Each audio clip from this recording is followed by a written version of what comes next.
Joining me right now is a two-division world champion and the man who will face Manny Pacquiao for a third time on April 9th at the MGM Grand in Las Vegas, Nevada. Timothy Bradley joins me. Timothy, what's going on, man?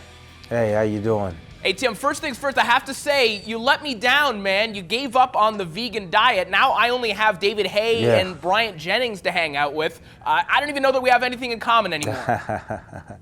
Well, you like nice cars? Yeah, I suppose I do. Well, there you go. I like nice cars too, and I like them. I like a lot of them. So. All right, well, let's get into this fight now. After losing to Manny the second time, and then Manny goes on to face Floyd Mayweather, and you go on to win another welterweight title, did you realistically think that a third fight with Pacquiao was a possibility for you? No, I never thought in my right mind that I was going to get another shot at Manny Pacquiao. I thought that was just going to be what it was. We were going to go 1-1, and we weren't going to revisit this ever again. But, you know, boxing's a funny business. You know, when you least expect things, things happen. When you most expect things don't happen. So me not expecting it just happened. It just fell into my lap, and I was quite surprised, especially Manny saying that this is his last outing, that he chose me. But then again, when I think about it, Manny is Manny, and Manny wouldn't be who he was if he didn't fight the best available opponent for him. And I think that's what he's doing. And he wants to go out on a high and, you know, and say, hey, I came back. You know, this is a guy that, you know, the other guy that I lost to never faced. And, you know, I come back and I beat him, you know, on my last fight. And, you know, and leave and sell off with the mist and the wind, you know, going through his hair. So I think that's possibly his idea of finishing his career. But, you know, I'm a tough cookie to deal with, man. And now being under the guidance of Teddy Atlas and with the help of my team, I'm telling you, man, it's going to be a whole complete different fighter in a whole different fight. Well, obviously, this comes in the midst of a lot of changes. You mentioned linking up with Teddy Atlas. So are you getting used to training in the gym without music yet? Yeah. If I walk into a gym with music, it's kind of weird now. I know I did 7 weeks without having any music and no cell phones or anything like that, but I really enjoy it. It really makes you know what's important and makes you really focus in the gym, and concentration is a big key in this fight, and that's what you got to have in the gym. So your environment, what you do in the gym, how you train, is pretty much how you go out there and prepare, you know, and get ready for a fight. Same way, you need that same focus, that same concentration when you're going into the fight. So it just carries on from the gym right into the boxing match. Well, Tim, obviously having spoken to you plenty of times in the past, the one thing that you've always said is that the mistakes that you have made in the ring throughout your career have usually been because you've kind of lost focus or got too emotional inside the ring. So do you think that Teddy Atlas is able to connect with you mentally maybe in a way that Joel Diaz wasn't? Yeah, I definitely, and that's the reason why Teddy has this job. That's the reason why Teddy is here. Not only is he a good person, he's a good trainer, he's a great motivator as well.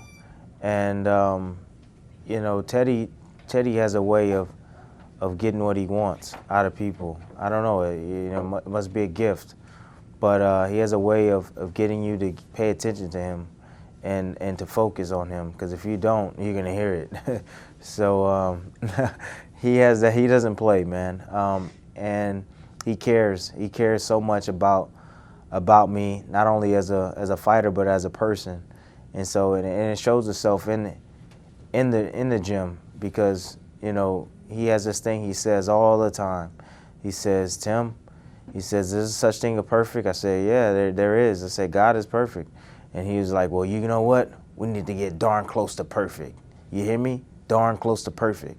So everything, he's there everything we do has to be perfect. Every punch I throw has to be perfect. If it's not perfect, do it again, do it again, do it again. So I need that. I need that, especially at this point in my career.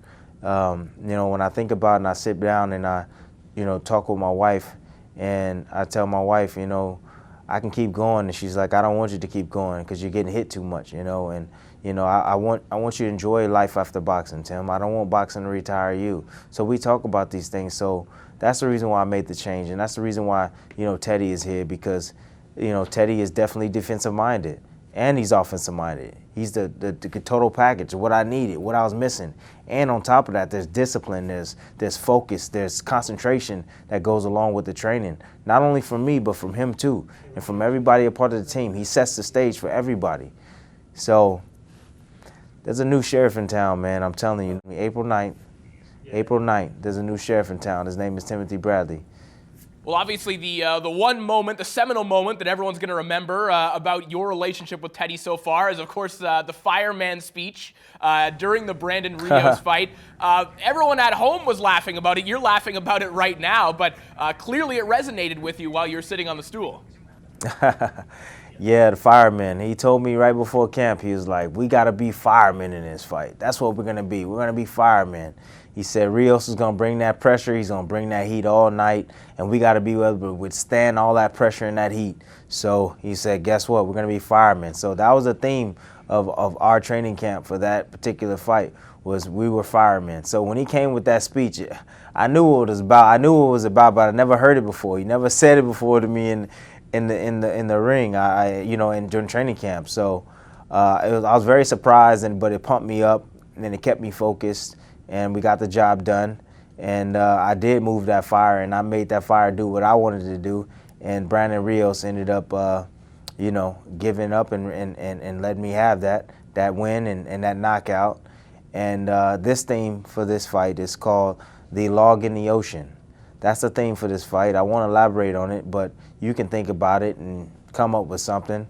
And but that's the theme for this, The Log in the Ocean. All right, last question, Tim. I know that your ultimate goal has always been to reach the Boxing Hall of Fame, to be able to be looked back upon as a truly great fighter. Do you think that you already have Hall of Fame credentials, or do you think that that would require a win in April over Manny Pacquiao? Well, I can think a lot of things, but that's all up to the people that make those decisions. I think I've done a lot in the sport. 5 world championships. I fought against real fighters. My resume is not made up of you say cab drivers in Sweden, New York, cab drivers.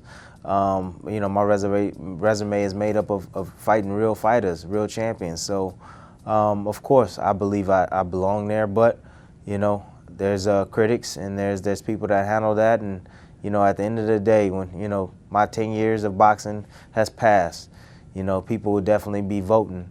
And hopefully they vote my name as one of the best fighters. All right, Tim. Well, we appreciate the time, man. Best of luck in April, and I'm sure we'll be speaking with you soon. Hey, thank you very much.